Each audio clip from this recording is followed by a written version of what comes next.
Hello everyone, hopefully you're having a good day. We'll be going over Lingsha, how to build her, how to play her, some little mechanics here and there, so on and so on.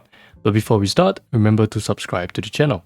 Firstly, her basic attack. Just like most others, it is a 100% attack multiplier. However, it is slightly more useful for Lingsha than others because Lingsha scales off attack, and due to her bonus ability, it also gives 10 extra energy, which means her basic attack will give you as much energy as using her skill. Speaking of a skill, it is a 5 target attack that only does 80% attack to all enemies, but it also heals a certain amount for the entire team at the same time. On top of that, it advances Furian's action by 20%. So what is Furian? Furian is Lingsha's summon, kind of like Jingyuan's Lightning Lord. However, you need to summon Furian with her skill or with Lingsha's technique.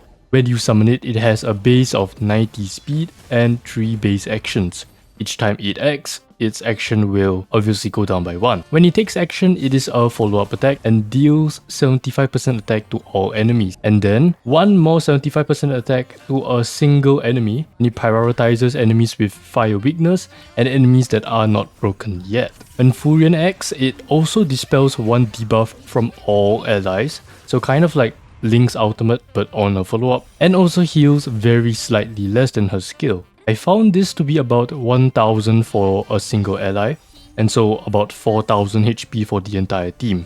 Furian's actions cap out at 5, and when Lingsha is down, Furian will go down as well. However, when Lingsha is CC'd, Furian is still able to act, and this is actually very important. Because Furian is able to save your ass when your team is crowd controlled, you don't even need to take a turn with Lingsha, you can still cleanse your entire team's debuff and also heal them. Or maybe if your team is about to die, Furian might take action and then heal your entire team in between enemy actions. That obviously may not occur as often, so Lingsha has a built-in automatic or emergency healing, kind of like Ocha's skill. If Furian is on the field and an ally takes or consumes damage until they have 60% HP or lower, Furian will immediately take action. This does not take up an action, and it also does not advance her action, meaning you just get a Furian attack for free. By the way, if you summon Furian with your skill instead of your technique, Furian will start at 88, or well, in-game it's 89 action value, because it's 88 point blah blah blah blah, because it both summons Furian and also advances her action at the same time, which can be somewhat useful. Finally, Lingsha's ultimate is very similar to Gallagher's. He inflicts Bfog, a debuff on all enemies, and at the same time deals 150% attack to all enemies, and again heals the entire team. The cherry on top is that Furian's action will be advanced by 100%, kind of like Gallagher's basic out basic. In this case, it would be Furian out Furian, something like that. Hence, you should be waiting after Furian takes action, and then you use ultimate to get Furian to take action consecutively. And by the way, Bfog increases brick damage taken by 25%, which is more than twice of Gallagher's 12 to 13%. And of course, I feel the need to say this is a vulnerability multiplier that is much better than just increasing your damage percentage. Not that there is brick damage percentage anyways. And by the way again, Lingsha has 110 energy just like Gallagher, so she will usually take 3 turns to get her ultimate back up, just like Gallagher. Finally, the last bonus ability is Vermilion Waft, which increases Lingsha's attack or healing boost based on her break effect. To maximize this, you need 200% break effect, which is relatively easy to get, and you will get 50% extra attack and 20% extra healing boost. Finally, her stat bonuses are 37.3% break, 18% HP, and 10% attack. All very good for Lingsha because Lingsha is attack scaling. And the problem with attack scaling sustains is that they are more squishy than HP scaling healers. Hence, this gives her a boost to her break damage, her attack which contributes to her healing and her damage, and then finally extra HP percentage that helps to keep herself alive. I think it is pretty easy to see the similarities between Lingsha and Gallagher. I might have even called Lingsha female Gallagher with follow-ups at some point. They are both fire abundance, scale of break, and can increase the break damage taken. I think the biggest difference is that Lingsha has insane cleansing potential, almost or on par with Warhorse Cleanse, an insane amount of healing and better AoE damage, but that also means that Gallagher has better single target damage. The biggest problem I had with Lingsha at first was that her skill only advances full range action by 20%, and with 90 base speed, that's not a whole lot. However, Lingsha isn't really meant to be played by spamming her skill. You are supposed to use her skill, basic. In fact, you can probably even go skill, basic, or even more skill points because Furion has 3 actions. Normally, this would mean Furion doesn't act a whole lot, but Lingsha does have that automatic healing that gives her a free action and also 100% advance from Lingsha's ultimate. This makes up for quite a lot of Furion's low base speed, and can even give you more actions than Lingsha herself. For example, in 6 Lingsha turns, Furion can act 7 to 8 times.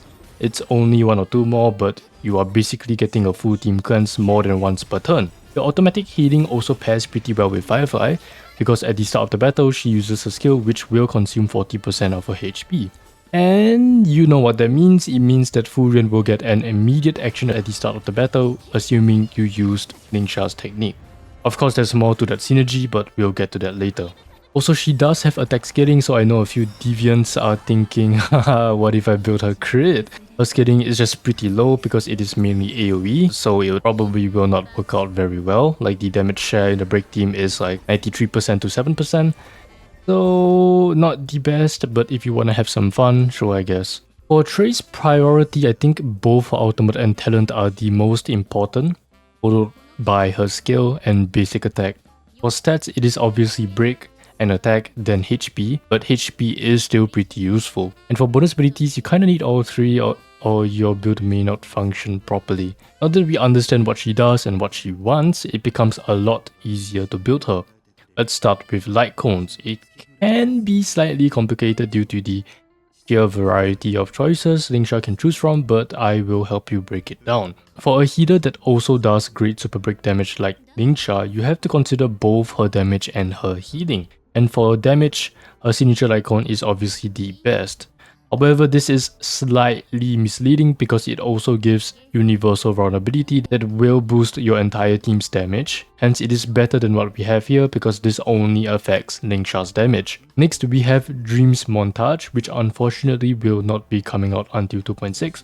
So I will not be talking about this, but look out for this Lightcone. The next Lightcone that is very close to Dreams Montage is actually Lorcha's Lightcone, Echoes of the Coffin. Even though the damage looks lower, I rate this Lightcone very highly because it gives Lingsha a lot of what she wants. It gives attack percentage, which is still pretty decent, energy based on the number of enemies you hit, and Lingsha has a ton of AoE, and even gives your team a 12 speed boost when using Lingsha's ultimate. Obviously, her ultimate doesn't charge up as fast as other sustains, but it is quite rare for a sustain unit to be able to use this Lightcone this well at all. Next is Night of Fridge.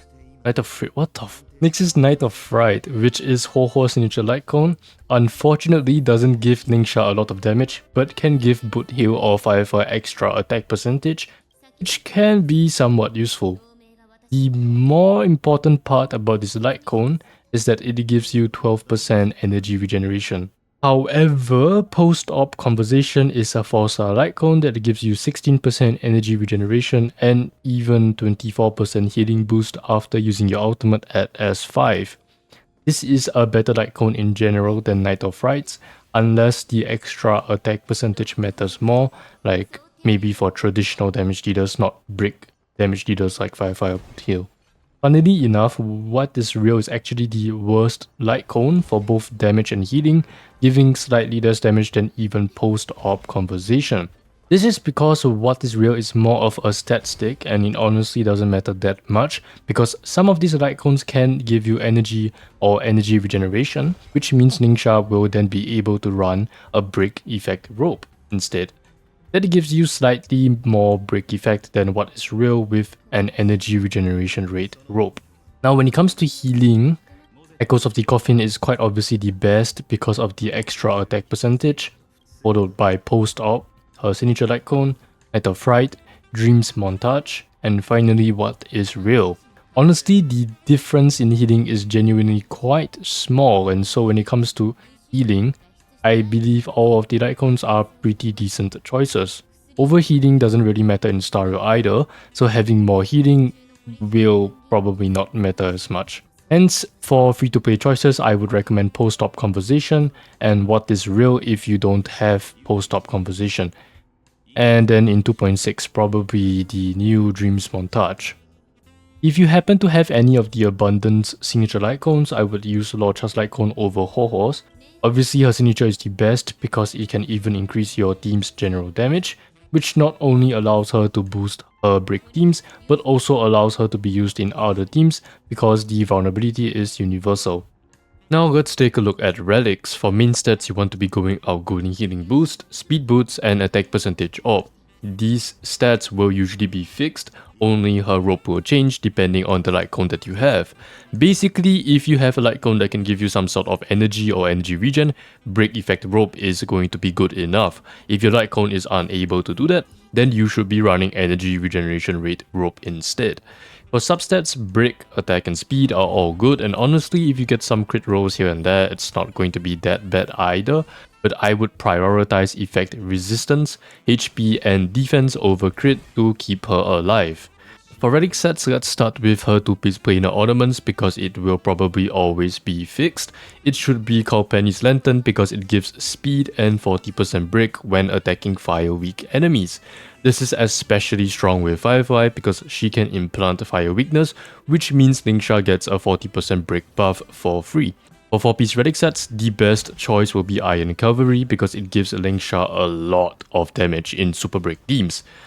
Default Shooting Meteor might somewhat work, but I think Lingsha is much better at reducing toughness and dealing AoE super break damage than actually breaking herself if she is paired with units like Bloodhill or Firefly, unless it's pure fiction.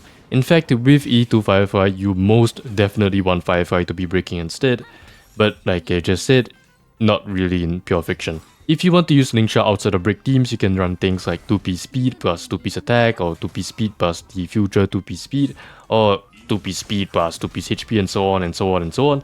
It genuinely doesn't really matter, the performance will be pretty close to one another, and Lingsha will not be contributing much in terms of damage anyway, because it is not a break team. Now let's talk about her Eidolons. E1 increases Lingsha's break efficiency by 50% and also reduces enemies' defense when they are weakness broken. And this 20% defense reduction seems to apply to the rest of your team's damage as well, because it is phrased as reducing that enemy's defense, not Lingsha ignoring that enemy's defense, which is absolutely huge for your break team. It is honestly such a huge bait, especially since Ranmei's E1 can reduce defense and Firefly's E1 can also reduce defense, meaning you can stack a ton of defense reduction in the break team. The 50% break efficiency is crazy as well because with Ranmei you get a total of 100% break efficiency, and I found that in total this Eidolon can give Lingsha a 51% increase in her total damage, putting her damage per action value at 5,844 in 6 turns and 2 ultimates. And again, like I said, the defense reduction will apply to the rest of your teammates, so in reality, it will be a lot higher than 51% when you account for how many MCs break damage, or Fireflies, super break damage, and so on. E2 increases the team's break effect by 40% while Lingsha uses her ultimate for 3 turns, which means that Lingsha can have a 40% break buff on the entire team permanently after her first ultimate. This is only about a 6-7% increase for Lingsha, and also about the same for Firefly. Hence, when you add them up, it is still a decent Eidolon, but not as insane as other characters E2, and it also kind of incentivizes you to play her in a break team. I think Hoyoverse knows very well that Lingsha will be less pulled for, so the Dolphin or Willbait is at E1 instead of E2 now. E4 restores HP for the lowest HP ally by 40% of her attack, which is actually kinda crazy because this is almost 4 times her normal healing for a single ally. The thing is, it only provides more healing when Lingsha already has quite a lot of healing. Hence, the situations you will actually find value from this is only going to be really hard stages like Simulated Universe and so on. E6 being E6 is actually kinda crazy because it reduces all enemies all type resistance by 20% whenever Fu Yuan is on the field, which is pretty much permanent. Hence a permanent 20% all type rest pen buff for your team. So kind of like a 100% uptime Ranmei ultimate. But the best part about her E6 is that Fu Yuan does 4 additional hits, each at 50% attack, and 5 toughness reduction, for a total of 200% attack and 20 toughness reduction to a single target. This may sound pretty negligible, but combined with Runmei's skill and Lingsha's E1, this is actually 40 toughness reduction, which will translate to quite a lot of single target super break damage. Finally, when you factor in the fact that Furion can take quite a lot of actions by herself, this is a huge boost in damage and can increase her damage by almost 139% over E0 or an 87% flat increase over E2. Hence, when it comes to E1 versus S1, it kinda depends on what you are using Lingsha for. If you are using Lingsha as a break healer, which I believe will be the majority of people, E1 is incredibly strong because it will boost both your team's damage and also Lingsha's damage by quite a significant amount. It is even better if you have Firefly E1 or Runmei E1. Best case is obviously if you have both because you can stack so much defense reduction. If you want to be using Lingsha more in teams outside of break, I would then recommend S1 because it has a universal vulnerability after using her ultimate. Hence, for most people, I would imagine E1 to be the better choice because Lingsha has quite good alternative Lightcones, and I imagine more people would play her in a break team. Speaking of teams, let's talk about what teams Lingsha can be used in. I think it's pretty obvious at this point, but Lingsha is best in slot in Firefly's team and probably going to be in Rappa's team in 2.6 and maybe Himeko. Firefly can consume HP, which means you get an automatic healing straight away from Furion. Lingsha can increase break damage taken, which is obviously insane for Firefly's team because of Super Break. She is especially strong with Firefly E1 because Firefly no longer uses skill points and Lingsha can actually spam advanced Furion with her skill, which would deal more AoE damage and also heal your team more. I think Lingsha is a harder fit for boot heal, especially in Memory of Chaos or Apocalyptic Shadow, not because boot heal is bad or anything, but it's because boot heal already has a lot of very strong supports. Lingsha is definitely a good choice for boot heal actually, but if you have Runmei, Harmony MC, Pella or Bronya, it is quite hard to justify using Lingsha over any one of these characters, unless maybe you haven't built one of them or something like that, or maybe it's Simulated Universe where you actually need the healing. For Himeko, Lingsha is a really strong unit for Pure Fiction due to her high AoE attacks that can reduce significant toughness, especially for weaker enemies, and even increase the break damage taken, which can be somewhat useful for Himeko if you are running her together with Runmei. And in 2.6 we will get Rappa, who has very good synergy with Lingsha for kind of the same reason as Firefly, but obviously that is leaked content, so I'm not going to be talking about that. Lingsha can also be played in Facial, Dr. Ratio and Acheron teams due to her follow-ups and her debuff on her ultimate. Hence, if you don't have a Venturine, Lingsha is definitely a pretty good substitute for him. Other than these teams, she can be played in most other teams as well as just a sustain. Her healing is actually insanely high at about 11,000 total healing per 100 action value, which is 1 turn in Memory of Chaos after the first cycle. She is extremely strong at cleansing debuffs because she cleanses whenever Furion takes action, and like I've already established, will happen more frequently than even Lingsha's own turns, assuming your team gets low enough to activate the automatic healing. Otherwise, Furion will take roughly the same number of actions as Lingsha, which is still very strong since it is basically a Link's ultimate cleanse every single turn. And for that reason, you can honestly play her in pretty much every team in the game, and I would actually really recommend her for beginners to Stario. It's kind of like Huo but with slightly less versatility because Lingsha's extra utility is more so for breaking. But it still works perfectly fine. Basically, whatever team Gallagher can be used in, Lingsha can be used in as well. I think the only team that she kinda loses out to Gallagher is the Quid Pro Quo Gallagher with Robin tag, but that's about it. Anyways, that's pretty much it for the video. Remember to leave a like and subscribe because I will have a video coming out soon about how strong Lingsha actually is and whether she is worth your pulls or not. So as always, thanks for watching.